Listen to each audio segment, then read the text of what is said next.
કેમ છો મિત્રો? મજામાં? આશા કરું છું મજામાં જ હશો બધા. અમારી ચેનલ ડોલીવુડ પર તમારું સ્વાગત કરું છું. આજે આપણે ગુજરાતી ફિલ્મ ઉદ્યોગ વિશે વાત કરીશું, જેને ડોલીવુડ તરીકે પણ ઓળખવામાં આવે છે. ગુજરાતી ફિલ્મ જગતના શરૂઆતની સમયની જો વાત કરીએ તો મળતી માહિતી મુજબ 1913થી તે 1931 સુધીના સમયને મૂંગી ફિલ્મોનો સમય કહેવામાં આવે છે. આ સમયગાળામાં શેઠ સગારસા, શ્રી કૃષ્ણ સુદામા, ભક્ત વિદુર, કાળો નાગ, મનોરમા, સમુદ્ર મંથન, મુંબઈની શેઠાણી, ભગત સુરદાસ વગેરે પ્રદર્શિત થયેલા ચલચિત્રો હતા. ભક્ત વિદુર એ રાજકીય કારણોસર પ્રતિબંધિત થનારી પ્રથમ ભારતીય ફિલ્મ હતી.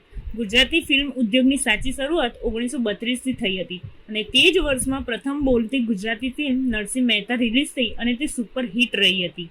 જોકે તે માત્ર 1947થી 1970ના દાયકામાં જ ગુજરાતી ફિલ્મોએ પ્રસિદ્ધિ મેળવવાનું શરૂ કર્યું.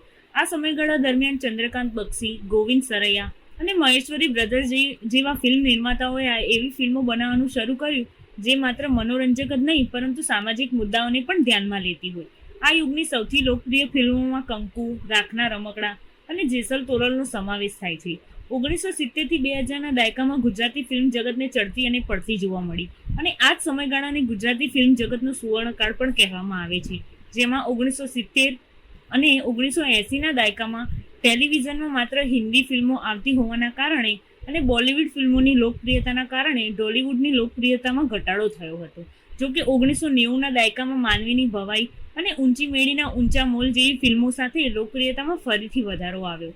પ્રસિદ્ધ નિર્માતા ગોવિંદભાઈ પટેલ દ્વારા નિર્મિત દેશ રે જોયા દાદા પરદેશ જોયા તે દાયકાની સૌથી વધુ કમાણી કરનારી અને સૌથી સફળ ફિલ્મ હતી. આ સમય દરમિયાન ઉપેન્દ્ર ત્રિવેદી, નરેશ કનોડિયા, ફિરોજ ઈરાની, અરવિંદ ત્રિવેદી, રણજીત રાજ, રમેશ મહેતા, હિતેન કુમાર, કિરણ કુમાર, સ્નેહલતા, રોમા માણેક, અરુણા ઈરાની અને તે સમયના ખ્યાતનામ કલાકારો હતા.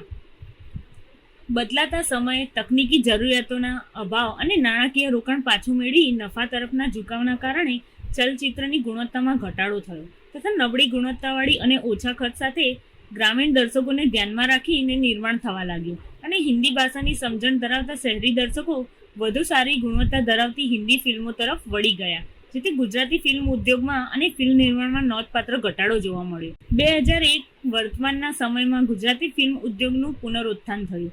2001માં મૈયરમાં મનડું નથી લાગતું ખૂબ જ લોકપ્રિયતા પામનારી ફિલ્મ છે.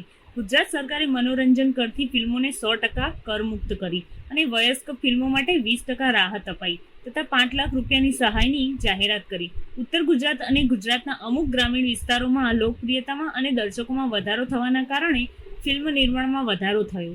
2005ના દાયકામાં ડોલિવૂડ રૂરલ એટલે કે ગ્રામીણ અને અર્બન એટલે કે શહેરી તરીકે બે પેટા ઉદ્યોગમાં વિભાજિત થયું હતું. પ્રથમ અર્બન ગુજરાતી ફિલ્મનું નામ લવ ઇઝ બ્લાઇન્ડ છે અને તે મલ્ટીપ્લેક્સમાં રિલીઝ થયેલી પ્રથમ ફિલ્મ હતી. 2006માં રજૂ થયેલ વિક્રમ ઠાકોરની ફિલ્મ એકવાર પિયુને મળવા આવજે થી ગ્રામીણ વિસ્તારના દર્શકોમાં નોંધપાત્ર વધારો જોવા મળ્યો હતો અને ત્યારબાદ વિક્રમ ઠાકોરની ઘણી ખરી ફિલ્મો એક પછી એક સુપરહિટ થતાં તેમને સુપરસ્ટાર તરીકે ખ્યાતિ મેળવી. ત્યારબાદ મલ્ટીપ્લેક્સ થિયેટરોમાં વધારો થવાના કારણે રૂરલ ગુજરાતી ફિલ્મ નિર્માણમાં ઘટાડો થયો. અર્બન ગુજરાતી ઇન્ડસ્ટ્રીએ 2012 પછી ફિલ્મ કેવી રીતે જઈશથી લોકપ્રિયતા મેળવવાની શરૂઆત કરી અને બીજા જ વર્ષે Gujarati film the good road એ ઓસ્કારમાં ભારતનું પ્રતિનિધિત્વ કરવા માટે પસંદ કરવામાં આવી.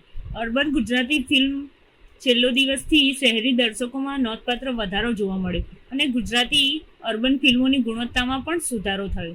આજે ડોલિવૂડ રોમેન્ટિક કોમેડીથી લઈને સામાજિક નાટકો સુધીની ફિલ્મોની વિશાળ શ્રેણીનું નિર્માણ કરવાનું ચાલુ રાખે છે. તાજેતરની સૌથી સફળ ફિલ્મોમાં ચલ જીવી લઈએ, wrong side, Raju, Gujjubhai the great અને લવની ભવાઈનો સમાવેશ થાય છે. અને મિત્રો, તમને જાણીને નવાઈ લાગશે કે તે સમયના ગુજરાતી ચલચિત્રમાં બોલિવૂડના કલાકારોએ જેમ કે નસરુદ્દીન, અસરાણી, કિરણ કુમાર, પરેશ રાવલ વગેરેએ કામ કરેલું છે અને અલકા યાજ્ઞિક, લતા મંગેશકર, ઉદિત નારાયણ, આશા ભોસલે અને ગાયિકાઓનો પણ સમાવેશ થાય છે. એકંદરે ડોલિવૂડે તેના શરૂઆતના દિવસોથી ઘણો લાંબો રસ્તો કાઢ્યો છે અને તેને પોતાના ભારતના વાઇબ્રન્ટ ફિલ્મ ઉદ્યોગના એક મહત્વપૂર્ણ ભાગ તરીકે સ્થાપિત કર્યું છે.